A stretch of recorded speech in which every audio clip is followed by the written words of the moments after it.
जय श्री हरी भक्तांनो, स्वागत आहे आपल्या पवित्र मालिकेत अधिक मास पोथी 33 अध्याय. आज आपण ऐकणार आहोत अध्याय 12, सत्य आणि प्रामाणिकपणाचे महान पुण्य. भक्तांनो, या कलियुगात खोटेपणा, फसवणूक, स्वार्थ यांचे प्रमाण वाढताना दिसते. पण शास्त्र सांगते सत्य हेच परमधर्म आहे. अधिक मासात सत्य बोलणे, प्रामाणिक राहणे आणि भगवानाचे नामस्मरण हे अत्यंत पुण्यदायी मानले जाते. आजच्या या कथेत आपण जाणून घेणार आहोत सत्याचे महत्त्व, प्रामाणिकपणाचे पुण्य, भगवानाची कृपा आणि एका गरीब व्यापाऱ्याची प्रेरणादायी कथा. म्हणून हा अध्याय श्रद्धेने शेवटपर्यंत नक्की ऐका आणि कमेंटमध्ये लिहा, सत्य हेच धर्म. नैमिषारण्य वनात सर्व ऋषी सूतजी महाराजांचे प्रवचन ऐकत होते.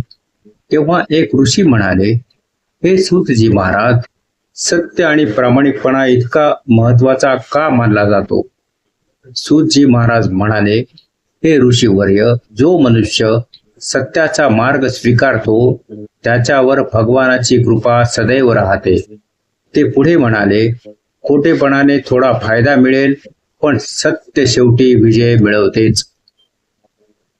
पूर्वी एका गावात गोविंद नावाचा गरीब व्यापारी राहत होता. तो अत्यंत प्रामाणिक होता. त्याचे छोटेसे धान्याचे दुकान होते.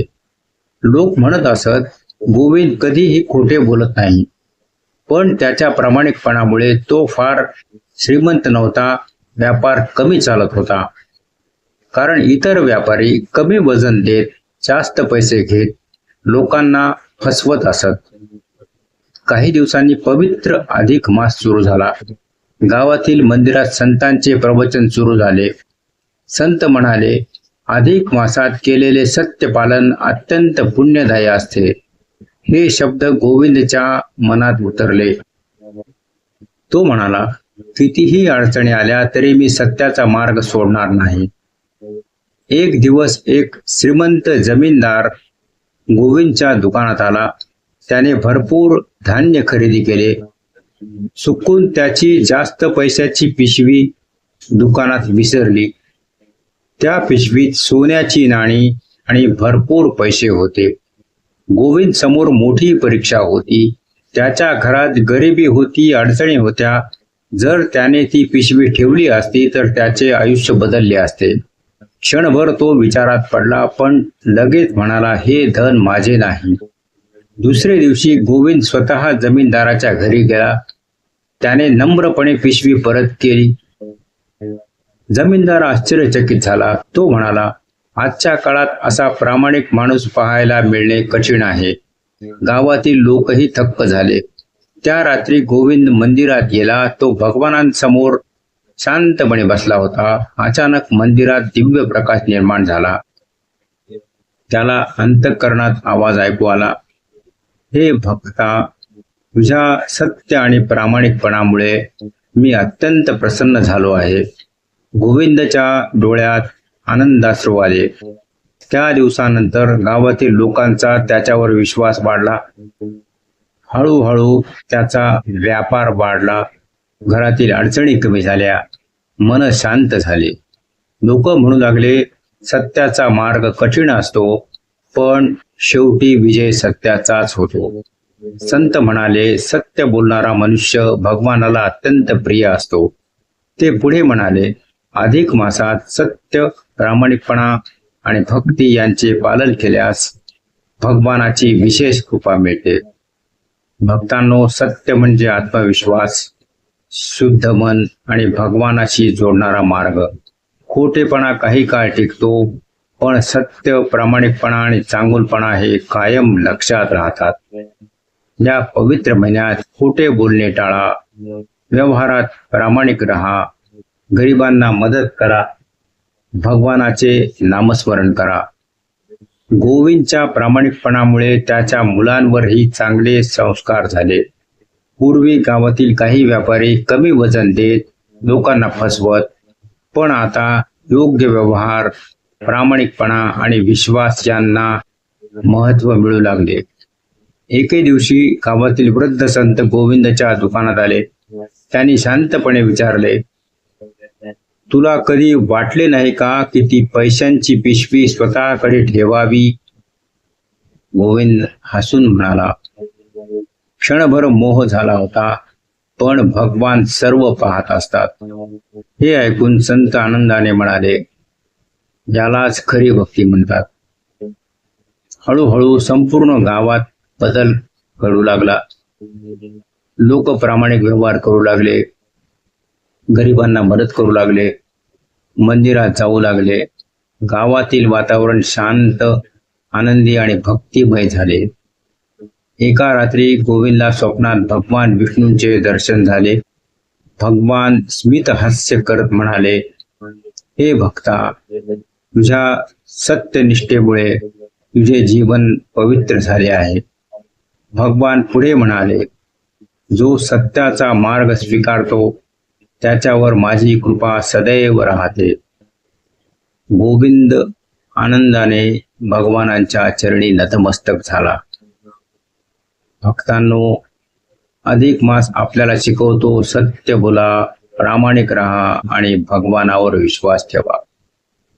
कारण सत्य हेच धर्म आहे, सत्य हेच पुण्य आहे आणि सत्य हेच भगवानाचे स्वरूप आहे. सत्यम वद धर्मम चर, हे वचन तैत्तिरीय उपनिषदमधील अत्यंत पवित्र आणि प्रसिद्ध उपदेश आहे. गुरु आपल्या शिष्याला जीवनाचा मार्ग देताना हा उपदेश देतात. सत्यम वदचा अर्थ आहे नेहमी सत्य बोला, म्हणजे खोटेपणा टाळा, फसवणूक करू नका, प्रामाणिक राहा, मन, वाणी आणि कृती शुद्ध ठेवा. धर्मम चरचा अर्थ आहे धर्माचे आचरण करा. याचा अर्थ योग्य मार्गाने जगा, चांगले कर्म करा, दुसऱ्यांना मदत करा, दया, प्रेम आणि सेवा जपा. भक्तांनो, हे वचन फक्त बोलण्यासाठी नाही तर संपूर्ण जीवन जगण्याचा मार्ग आहे. सत्य म्हणजे जे शुद्ध आहे, जे योग्य आहे, जे मन, वाणी आणि कृतीत एकसारखे आहे. उदाहरणार्थ, जर एखाद्या व्यक्तीला फसवून पैसा मिळवला तर तो पैसा तात्पुरता आनंद देईल, पण मन शांत राहणार नाही, पाप निर्माण होईल. पण सत्याने मिळवलेले यश हे कायम टिकते. धर्म म्हणजे काय? धर्म म्हणजे फक्त पूजा नाही. धर्म म्हणजे दया, सेवा, प्रामाणिकपणा, कर्तव्य आणि दुसऱ्यांचा आदर. आई वडिलांची सेवा करणे म्हणजे धर्म, गरिबांना मदत करणे म्हणजे धर्म, प्राण्यावर दया करणे म्हणजे धर्म. भगवान श्रीरामांचे उदाहरण आहे. भगवान श्रीरामांना मर्यादा पुरुषोत्तम का म्हणतात? कारण त्यांनी सत्य, धर्म आणि कर्तव्य यांचे पालन केले. वनवास मिळाला तरी त्यांनी पित्याचे वचन पाळले. हेच सत्यम वद धर्मम चर यांचे सर्वोत्तम उदाहरण आहे. महाभारतातील संदेश. महाभारतात युधिष्ठिर सत्यप्रिय होते. त्यांना धर्मराज म्हणत असत, कारण त्यांनी कठीण परिस्थितीतही धर्म सोडला नाही. आजच्या जीवनात याचा उपयोग. आजच्या काळात खोटेपणा, स्वार्थ, फसवणूक यांचे प्रमाण वाढले आहे. अशा वेळी सत्यम वद धर्मम चर हा संदेश अत्यंत महत्वाचा ठरतो. आपण काय करू शकतो? सत्य बोलू शकतो, प्रामाणिक राहू शकतो, चुकीचे काम टाळू शकतो, गरजू लोकांना मदत करू शकतो. अधिक मास म्हणजे आत्मशुद्धीचा काळ. या महिन्यात नामस्मरण, चांगले कर्म, सत्याचे पालन यांना विशेष महत्व आहे. जो मनुष्य सत्य, धर्म आणि भक्ती यांचे पालन करतो त्याच्यावर भगवानाची कृपा राहते. संत तुकाराम महाराज म्हणतात, सत्याचा मार्ग कठीण असतो, पण शेवटी विजय सत्याचाच होतो.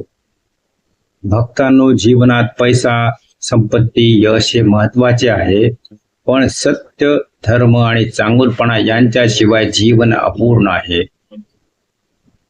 त्यामुळे सत्य बोला, धर्माचे पालन करा आणि भगवानावर विश्वास ठेवा. हा व्हिडिओ आवडला असल्यास लाईक करा, शेअर करा आणि भक्ती सुगंध चॅनल सबस्क्राईब करा आणि कमेंटमध्ये लिहा, सत्य हेच धर्म.